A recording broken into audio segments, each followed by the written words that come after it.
Okay, we have a Southwestern Industries CNC vertical mill model DPM V3, serial number 041BJ12606. This machine was new in 2004 and we're going to run it for you.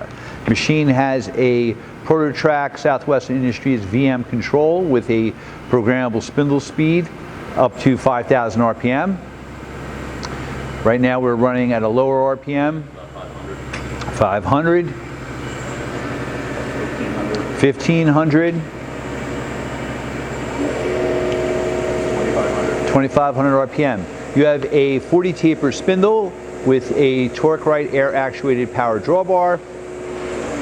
Machine has a 50 by 10 inch table.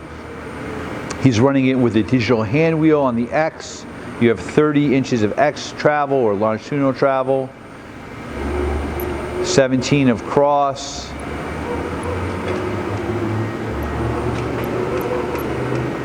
and 21 of vertical. And with those digital hand wheels, they are tracking feature from Southwest. Ball screws and servo motors on each axis.